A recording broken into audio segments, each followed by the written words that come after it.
माणसाच्या देहाचा भरवसा नाहीये, माणूस कधी जाईल याची सुद्धा शाश्वती नाहीये. जिवंत उदाहरण आहे, आपल्या डोळ्यांनी पाहिलंय, कालची घटना आहे.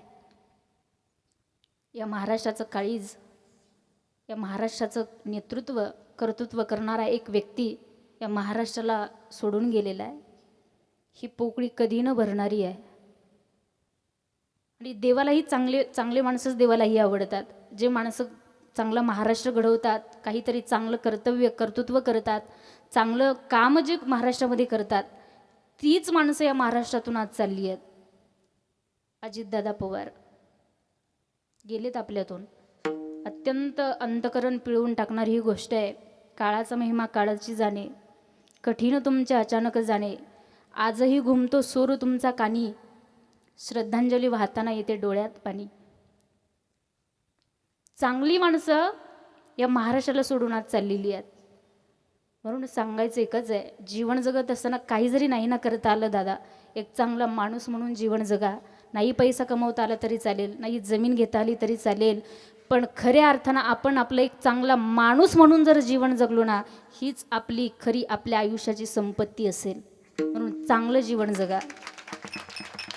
जे काही शेवटी मी सांगेल फार महत्त्वाचं आणि मोलाची गोष्ट तुम्हासमोर मांडणार आहे. आता एक गोष्ट लक्षात घ्या, या महाराष्ट्राच्या मातीमध्ये तुमचा माझा जन्म झालेला आहे. पवित्र असणारी ही महाराष्ट्राची माती, छत्रपती शिवाजी महाराजांच्या महाराष्ट्रामध्ये राहणारी मंडळी आपण आहोत. आणि एक गोष्ट लक्षात घ्या, या महाराष्ट्रात राहतोय, या महाराष्ट्रामध्ये आपण वावरतोय, पण आज जर खऱ्या अर्थानं या कलियुगाचा जर विचार केला, या महाराष्ट्राचा जर आपण विचार केला, तर दादा या महाराष्ट्रामध्ये आज आपली मुलगी सुरक्षित राहिलेली नाही आहे. म्हणून बारीक आहे का थोडंसं, आपली मुलगी आज सुरक्षित नाही आहे. आपला धर्म आहे, आपला हा महाराष्ट्र आहे.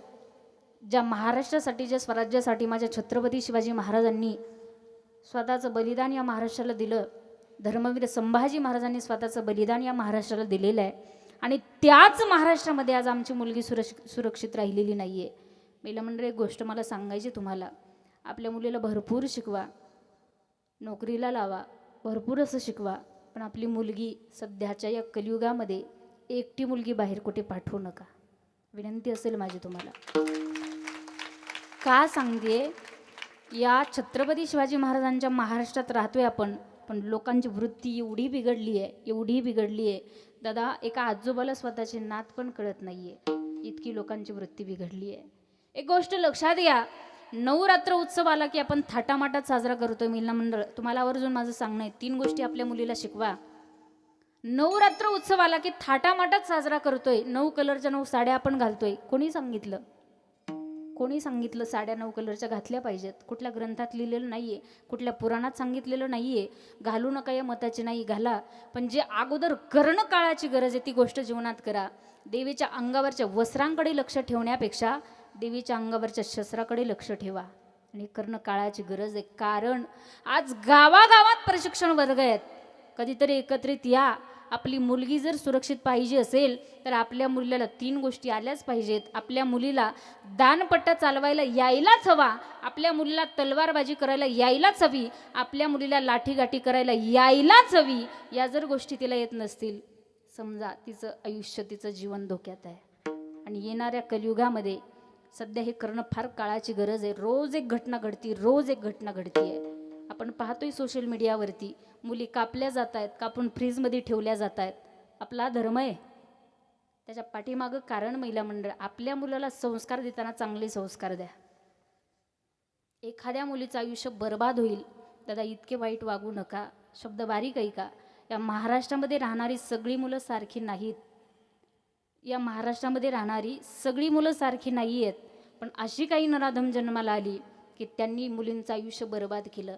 आम्हाला वाटायचं आमची मुलगी पोटात असताना सुरक्षित नाहीये, पण आज असं वाटतं जोपर्यंत मुलगी पोटात आहे तोपर्यंत ती सुरक्षित आहे. बाहेर आलं की तिचं आयुष्य धोक्यात आहे. एकेकाळी आम्हाला वाटायचं मोठ्या मुलींचं आयुष्य धोक्यात आहे, पण या जगानं हेही दाखवून दिलं 3.5 वर्षाची मुलगी आज आमच्या महाराष्ट्रामध्ये सुरक्षित नाहीये. काय चुकी होती त्या 3.5 वर्षाच्या मुलीची?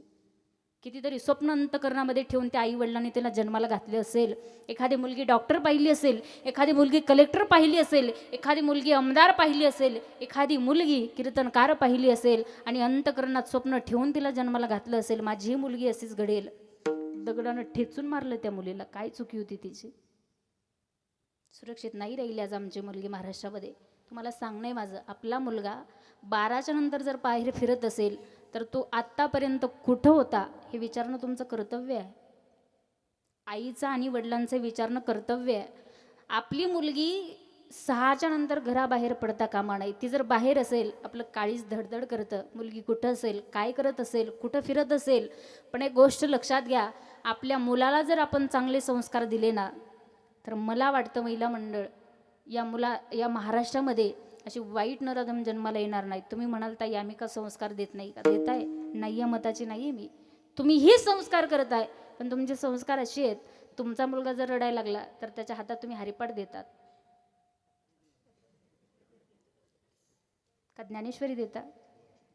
तुकोबांचा गाथा देता का? मग काय देता? मोबाईल. कसं सांगतात मोबाईल? विचार करा रे, कुठेतरी विचार करा. मुलगा मोठा झाला की मोबाईलच्या पाठीमागं लागतो, तो मोबाईल घेतो. पण एक गोष्ट लक्षात घ्या, जोपर्यंत आपला मुलगा लहान आहे तोपर्यंत शाळेतून आला त्याला सांगा, बाळ स्वयंपाक करत असताना सांगा हरिपाठाचं पुस्तक घे, तू हरिपाठ पुढं म्हण, मी तुझ्या पाठीमागं म्हणते. या जर गोष्टी ज्ञानोबा तुकोबांचे ग्रंथ, ज्ञानेश्वरी, गाथा, छत्रपती शिवाजी महाराजांचा इतिहास जर आपण आपल्या मुलाला वाचायला दिला तर नक्कीच आपली ही मुलं चांगली जन्माला येतील. छत्रपती शिवाजी महाराजांच्या इतिहासाची ना आमची 4थी वेळ झालेली आहे. परत आम्ही वाचूनही परत डोकूनही पाहिला नाही. विचार करा, या छत्रपती शिवाजी महाराजांच्या महाराष्ट्रामध्ये एखाद्यानं एखाद्या मुलीकडं जर वाईट नजरेनं पाहिलं तर माझ्या छत्रपती शिवाजी महाराजांनी त्या व्यक्तीचा चौरंग बनवला. आणि मलाही वाटतं माझ्या छत्रपती शिवाजी महाराजांची शिवशाही जर आत्ताच्या कलियुगामध्ये असती तर मला वाटतं मुलींवरती अन्याय झाले नसते, अत्याचार झाले नसते. महिला मंडळ, एक गोष्ट मी तुम्हाला सांगेल, सरकारला विनंती करा, तुमचे 1,500 घेऊन आम्ही श्रीमंत होणार नाहीयेत. विनंती करा, तुमचे 1,500 घेऊन आम्ही श्रीमंत होणार नाहीयेत. आम्हाला योजनाच द्यायची असेल ना तर सुरक्षित बहीण योजना आम्हाला द्या. म्हणून या जर गोष्टी आपल्या जीवनात नसतील ना तर मुलीचं आयुष्य, जीवन नक्कीच धोक्यात आहे. दादा, एक गोष्ट बारकाईनं सांगेल मी तुम्हाला, माणसाच्या देहाचा भरवसा नाहीये, माणूस कधी जाईल याची सुद्धा शाश्वती नाहीये. जिवंत उदाहरण आहे, आपल्या डोळ्यांनी पाहिलंय, कालची घटना आहे. या महाराष्ट्राचं काळीज, या महाराष्ट्राचं नेतृत्व कर्तृत्व करणारा एक व्यक्ती या महाराष्ट्राला सोडून गेलेला आहे. ही पोकळी कधी न भरणारी आहे. आणि देवालाही चांगले माणसंच देवालाही आवडतात. जे माणसं चांगला महाराष्ट्र घडवतात, काहीतरी चांगलं कर्तृत्व करतात, चांगलं काम जे महाराष्ट्रामध्ये करतात, तीच माणसं या महाराष्ट्रातून आज चालली आहेत. अजितदादा पवार गेलेत आपल्यातून. अत्यंत अंतकरण पिळवून टाकणारी ही गोष्ट आहे. काळाचा महिमा काळाची जाणे, कठीण तुमचे अचानक जाणे, आजही घुमतो सूर तुमचा कानी, श्रद्धांजली वाहताना येते डोळ्यात पाणी. चांगली माणसं या महाराष्ट्राला सोडून आज चाललेली आहेत. म्हणून सांगायचं एकच आहे, जीवन जगत असताना काही जरी नाही ना करता आलं दादा, एक चांगला माणूस म्हणून जीवन जगा. नाही पैसा कमवता आला तरी चालेल, नाही जमीन घेता आली तरी चालेल, पण खऱ्या अर्थानं आपण आपलं एक चांगला माणूस म्हणून जर जीवन जगलो ना, हीच आपली खरी आपल्या आयुष्याची संपत्ती असेल. म्हणून चांगलं जीवन जगा. या महाराष्ट्रात राहतोय, छत्रपती शिवाजी महाराजांच्या महाराष्ट्रामध्ये अशीच कामं करणारी माणसं या महाराष्ट्राच्या मातीमध्ये जन्माला आली. आपल्या मराठ्यांच्या लेकरांसाठी लढणारा एक वाघ म्हणजे मनोज जरांगे पाटील. समाजासाठी कार्य करायचं, समाजासाठी लढायचं. मी बोलत नाही कीर्तनामध्ये कधी, पण मला सांगितलं इथं आल्याच्यानंतर 10 मिनटं होईना पण काकांविषयी काहीतरी बोला, शब्द तुमचं मत व्यक्त करा. सहजासहजी कीर्तनात मी बोलत नाही. त्याचं कारण बऱ्याच लोकांचा त्याला विरोध आहे त्या गोष्टीला, म्हणून मांडत नाही मी. राजकारणाचा विषय नाही आहे. पण जी माणसं आपल्या चांगल्या कामासाठी लढतात त्यांचं नाव इथं नाही घ्यायचं तर कुठं घ्यायचं. काकांनी हा लढा हाती घेतला होता समाजासाठी. आमचा गोरगरिबांचा समाज मागं पडला होता, आमची लेकरं आज मागं पडली होती. म्हणून 34 ते 35 उपोषणं त्यांनी त्यांच्या जीवनात केले. हे शेवटचं उपोषण 35वं उपोषण होतं. याच्या अगोदर त्यांनी 34 उपोषणं केली. म्हणून एक गोष्ट मी काकांसाठी एक वाक्य नेहमी वापरत असते. आजपर्यंत या महाराष्ट्रामध्ये, या जगामध्ये, या भारतामध्ये आले किती गेले किती, उडून गेले भरारा, पण सरकारला सांगा संपला नाही आणि संपतही नाही. मनोज जरांगे पाटलांचा दरारा, मनोज जरांगे पाटलांचा दरारा. या गोष्टी, काही चांगली माणसं घडत असताना, चांगल्या लोकांसाठी काम करत असताना त्यांचं कौतुक आपण केलं पाहिजे. एक गोष्ट ऐका, हा समाज एकत्रित करणं एवढी सोपी गोष्ट नाही आहे. भिन्न भिन्न विचारांची लोक आहेत, भिन्न भिन्न प्रकारची लोक आहेत. 450 वर्षापूर्वी ज्यांनी दिल्लीचं तख्त हलवलं होतं ते छत्रपती शिवाजी महाराज होते. 450 वर्षापूर्वी ज्यांनी दिल्लीचं तख्त हलवलं ते छत्रपती शिवाजी महाराज होते. पण आज याच कलियुगामध्ये दिल्ली हलवणारे मनोज जरांगे पाटील आहेत. म्हणून चांगल्या माणसाचं नाव घेणं काही वाईट नाहीये. एक गोष्ट सांगेल, जीवन जगत असताना माणसानं जगावं कसं छत्रपती शिवाजी महाराजांकडनं शिकायचंय. मरावं कसं हे धर्मवीर संभाजी महाराजांकडनं शिकायचंय. आणि जीवन जगत असताना लढावं कसं हे मनोज जरांगे पाटलांकडनं आपण शिकायचंय. म्हणून ऐका, छत्रपती शिवाजी महाराजांच्या महाराष्ट्रात आपण राहतोय. माझ्या राजांनी हा महाराष्ट्र घडवलाय कसा, एक शेवटचं गीत म्हणेल आणि सेवेला पूर्ण विराम देईल. थोडं बारीक ऐका. हाती तलवार घेऊन रणी भिडलया जाऊन केली मुघलशाही नष्ट. माझ्या राजानं घेतलंय कष्ट म्हणून घडला या महाराष्ट्र. राजानं घेतलंय कष्ट म्हणून घडला या महाराष्ट्र. माझ्या राजानं घेतलंय कष्ट म्हणून घडला या महाराष्ट्र. राजानं घेतलंय कष्ट म्हणून घडला या महाराष्ट्र. शिवबाबांनी राजा आजवर नव्हता पाहिला, घडलंय मातीत मौळीत जातीत मुघलशाहीला. मुघलशाहीने मुघलशाहीने शिवबाबांनी राजा आजवर नव्हता पाहिला, घडलंय मातीत मौळीत जातीत मुघलशाहीला. मुघलशाहीने मुघलशाहीने शूरवीर तू निर्भीड नाही झुकला कुणा पुढं. शूरवीर तू निर्भीड नाही झुकला कुणा पुढं. आहे विचार त्याचे स्पष्ट. माझ्या राजानं शुभानं घेतलंय कष्ट म्हणून घडला या महाराष्ट्र. राजानं घेतलंय कष्ट म्हणून घडला या महाराष्ट्र. माझ्या राजानं घेतलंय कष्ट म्हणून घडला या महाराष्ट्र. राजानं घेतलंय कष्ट म्हणून घडला या महाराष्ट्र. राजा निर्माण केला बुद्धीचं पिराण, लाज राखली मातीची माझ्या शिवाजी राजानं. माझ्या शिवाजी राजानं राजा निर्माण केला बुद्धीचं पिराण, लाज राखली मातीची माझ्या शिवाजी राजानं. हे लाज राखली मातीची माझ्या शिवाजी राजानं. मातीची माझ्या शिवाजी राजानं. शूरवीर तू निर्भीड नाही झुकला कुणा पुढं. शूरवीर तू निर्भीड नाही झुकला कुणा पुढं. आहे विचार त्याचे स्पष्ट. छत्रपती शिवाजी महाराज की, धर्मवीर संभाजी महाराज की. माझ्या राजानं घेतलंय कष्ट म्हणून घडला या महाराष्ट्र. राजानं घेतलंय कष्ट म्हणून घडला या महाराष्ट्र. माझ्या राजानं घेतलंय कष्ट म्हणून घडला या महाराष्ट्र. राजानं घेतलंय कष्ट म्हणून घडला या महाराष्ट्र.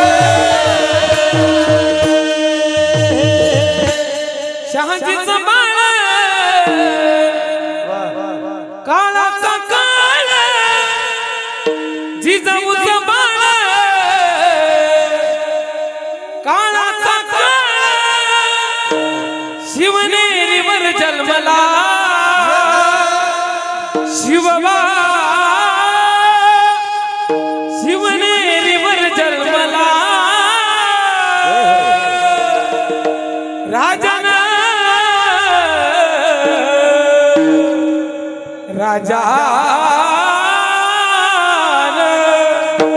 शुभन बांधला तोरण तोरण्याला. शुभन बांधला तोरण तोरण्याला.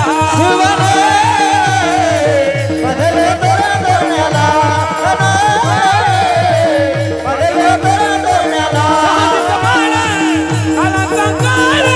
शहाजीचं बाळ, काळाचा काळ.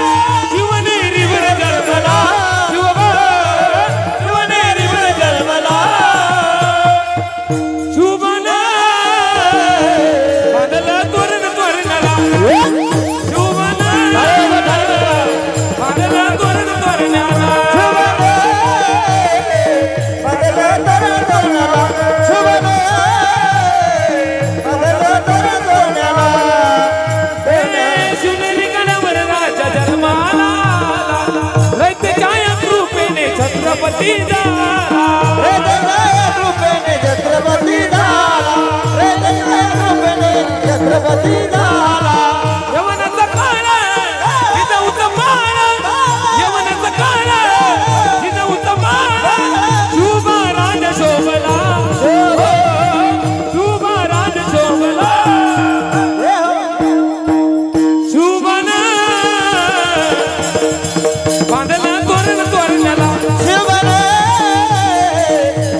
रक्त सळसळ पाहिजे माणसाचं. राजाचं नाव घेतलं. कष्ट केलेत, कष्ट केलेत माझ्या राजान, जाती जातीत वाटून रे. कष्ट केलेत माझ्या राजान, जाती जातीत वाटून रे. विनंती असेल दादा, महाराष्ट्रात मुलगी सुरक्षित राहायला पाहिजे, याच्यासाठी काहीतरी चांगल्या गोष्टी आपण आपल्या जीवनामध्ये केलेल्या पाहिजेत. वेळ खूप झालेला आहे, त्याबद्दल मी सर्व ग्रामस्थ मंडळींची एकदा दिलगिरी व्यक्त करेल. आणि गोड नियोजन आपण या ठिकाणी केलं म्हणून सगळ्या